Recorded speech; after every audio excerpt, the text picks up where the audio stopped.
get into the habit of trying to share the right dreams that you have or the goals you have with the right people. For so many years, we've all been somehow taught that if you have a goal, you have to hold it close to your heart and you have to keep it carefully and protect it.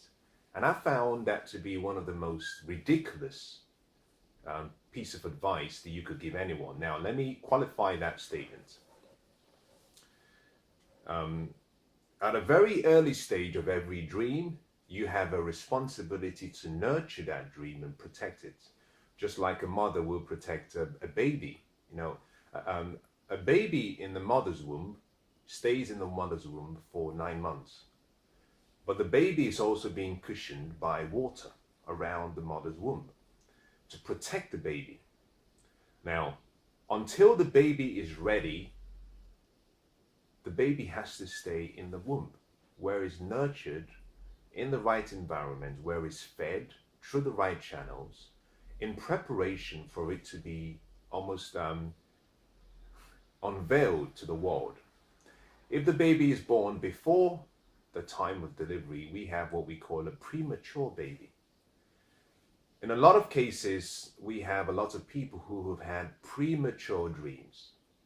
Why? Because they've exposed their dreams to the world, to friends, to family, to associates at a very early stage. So I believe that every dream, you must go through what we call the cycle. You must go through the seasons. There's a season when you birth the dream, where the dream is allowed to come out for the world to see. There's a season where the dream is nurtured. There's a season when the dream is developed. At an early stage, every dream has to be treated very sensitively. This means that once you have a dream, you have to, first of all, try and understand what the dream is. Understand what the vision is. Understand what it will take of you to achieve it. If your dream is big, and I'll say this, if your dream can be achieved by you alone, then it wasn't a big enough dream. Because big dreams usually require a coming together of great allies. But at the early stage, it's important for you to nurture your dream, protect your dream, until it's ready to be unveiled. And during that protection period, you have to water it, you have to guard it, you have to feed it, so that the dream grows. And then someday you'll be ready to expose it to the world. But once your dream has gone past the development stage, to keep your dream in your womb, to hold it to yourself is like a mother refusing to give birth. We call that a baby being overdue. It's gone past its due date. And according to medical science, the baby has to then be almost birthed through other means, because otherwise the life of the baby is at risk. A lot of us have been taught for so many years to hold on to our dreams and goals and keep it to ourselves. You've been told, you've heard about don't talk to strangers, don't share your dreams with anyone. That is wrong. Martin Luther King stood next to the Lincoln Memorial and he said, I have a dream. I have this dream. Now, he couldn't achieve that dream on his own, but he shared that dream, and millions of people said, we believe in your dream. We want to join in making that dream a reality. We want to join you because we believe we have what it takes, and we can collaborate with you, we can work for you, we can work with you to make that dream a reality. And we have a world that is better than it used to be because one man shared his dream with the world. Steve Jobs had a dream. Bill Gates had a dream. Mark Zuckerberg had a dream. Elon Musk had a dream. All of the great minds we see, they all had dreams. Now, what was the connecting denominator in all of them? There's a theme in their lives. They shared that dream. They got on stage and they said, listen, I believe in a product. I believe in a service. I believe in a people. I believe the world needs what I can see. And as soon as they shared what they had in their mind, the world said, ah, now we can see it. We want to be part of that dream. So what I want to encourage you to do today is ask yourself the question, who can I share my dreams with? Who can I share some of my goals with? Not all of them. There are obviously some personal goals. There's some goals you have to keep to yourself. You don't need me to tell you that. That common sense should prevail. But there are some goals that you cannot achieve on your own. There are some goals that require what I call the law of agreement. My favorite book says that one will chase 1,000 enemies. One warrior will chase 1,000, but two will chase 10,000. Now, when I read that the first time, I said, well, I think the storyteller or the writer perhaps didn't understand English, but also didn't understand arithmetic. Because if one chases 1,000, then technically two should only chase 2,000. But for what the storyteller says is, no, not one chases 10. No, rather one chases 1,000 and two chases 2,000. He says two would chase much more, 10,000. Why? It's what we call the power of agreement. The power of agreement simply says that when two or more people come together and they have a common purpose, they have a shared vision, they have a level of inspiration and focus to achieve that goal, that there is an exponential level of return for every effort they put into the goal or they put into the dream, simply called the law of agreement. So my question to you is, what dream do you have that if shared can create an exponential return from the collaboration of other great minds? Now, we've had about 7,000 years of recorded history. And one of the things that baffles me very much is almost the decision a lot of us make. And I made a lot of these decisions in the past, and I'm learning now, and I'm trying not to. But I used to be one of those people who I wanted to do everything on my own. You know, felt I had my own mind, I had my own brain.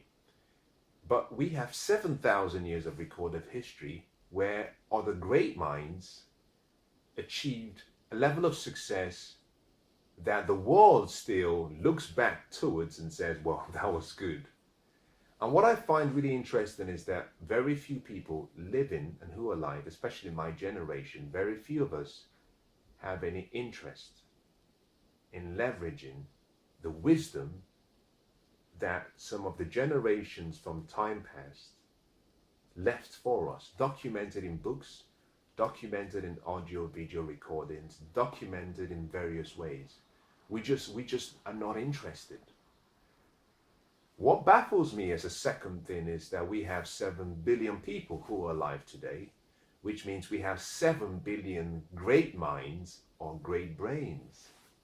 And somewhere out there, there is a mind, there is a mastermind that if we can bring ours together with theirs, we can form an alliance, a mastermind alliance that can enable us to achieve the level of greatness that we may not have been able to have achieved on our own.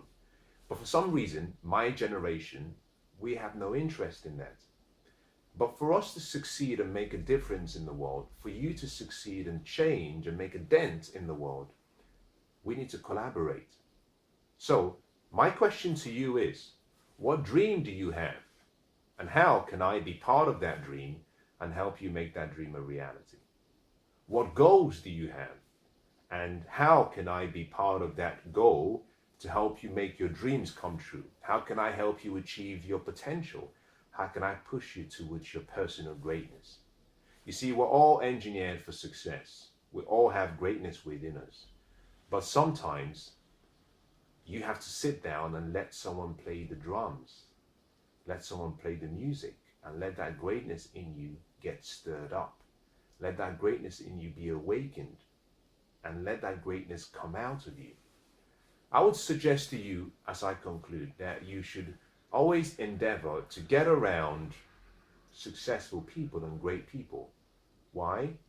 Because when you're in the presence of people who have achieved a level of success far beyond what you could have achieved, there's a fragrance that is released from their greatness, from their success.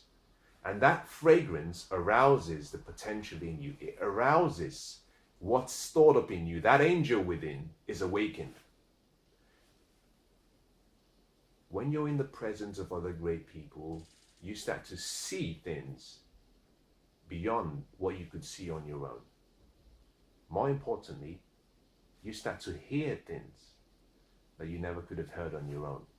And one of the interesting things I like about getting around great people is you start to hear their stories. And a lot of times, by listening to their stories, you come to the realization that their testimonials of their success or successes reveals that they have nothing over you. They're not more talented than you. They're not more special than you. They're not more educated than you. They don't have a better IQ than you. They simply followed specific principles and rules and laws of life. And because success leaves behind clues, they achieved success. And if you can simply discipline yourself to replicate the same pattern, behavior, the same beliefs, the same thinking pattern, the same lifestyle and habits, that you can get the same results. So, as I conclude, I want to suggest to you that never try to live your life on your mind or on your brain alone. Never try to live your life with the thought that you can achieve everything that you want to by yourself. Have the humility, have the freedom to invite other great people to help you make your dreams a reality. Never be worried about people stealing your ideas. I don't believe that anyone can steal your purpose. As long as you've discovered your purpose, then you're the only one who can actually execute it. We're all born for a special reason, every one of us. You know, there are no two DNAs that are the same. Science supports that statement. We have 7 billion people who are alive today.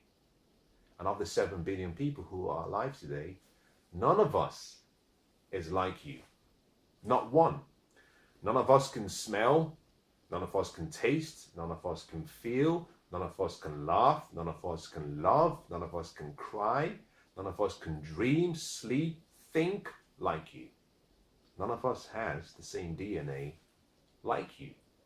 And that simply means that you're significant beyond human understanding. That you're 1 in 7 billion. It means you're special.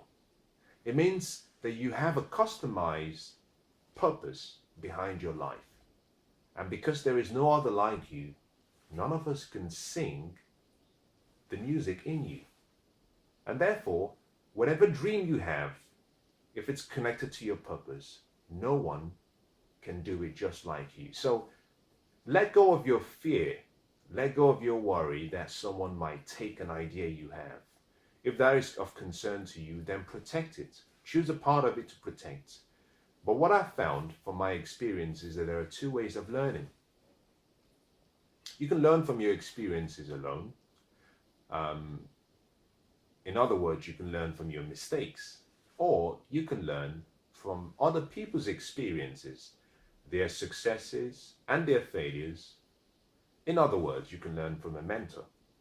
And I've found from my experience that learning from your mistakes alone is the slowest way to acquire wisdom, and it's the slowest path to achieving your dreams and goals. You have to be wise, and you must choose to combine your personal experiences with other people's experiences. Because when you do that, what you do is you allow yourself to use what we call leverage, which is doing more with less. Because by using leverage, you can learn within a 4-day period something that may have taken someone 40 years to learn. So what you're doing is you're compounding you're not really buying back time because you cannot buy time. But what you're doing is you're leveraging time. You're allowing yourself to live many lives in your life. So make a decision today that from tomorrow that you become more open to collaborating with the right people. And that is the word, the right people. This means that you must get yourself some level of understanding. You must develop good judgment. You must develop wisdom in carefully selecting the people you allow into your inner circle. Don't be a fool now. Don't just walk down the street and pick anyone. You have to qualify who you select. You know, all brains, all minds are not created equal.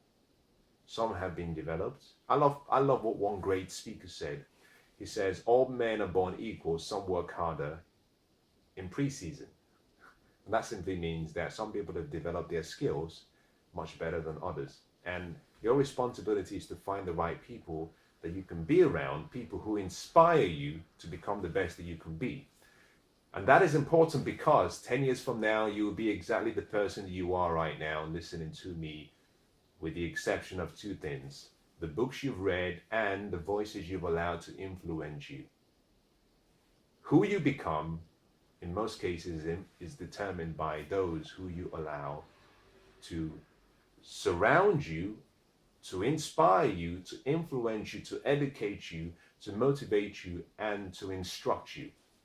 Select carefully who you allow into your life and be open. Share that dream and let's make that dream a reality, because a mediocre dream acted upon is of more value than a great dream that was never made a reality. A lot of people get to the end of their lives and they die with their great dreams and ideas and inventions and songs and books and poetry and companies and infrastructure all in their mind, because they never took a chance. They were waiting for the perfect time. You know, the saddest thing about life is getting to the end of your life and realizing that the life you lived was a life far below your potential. To discover that you only lived about 5% of your entire life, that is sad. I consider that to be failure. I consider that to be almost a life that is not worth celebrating. You know, one great author said, except you've done something meaningful with your life, except you've done something great with your life, when your time is up and everyone who was around you or who was in that era of that group which you passes away, that it would be as though you were never born if you did not do something successful, if you did not do something remarkable, if you did not do something of contribution. So why don't you let go of your fears? Let go of your fears and jump right in and see what life has in stock for you. And if you do, then I want to wish you an exciting adventure.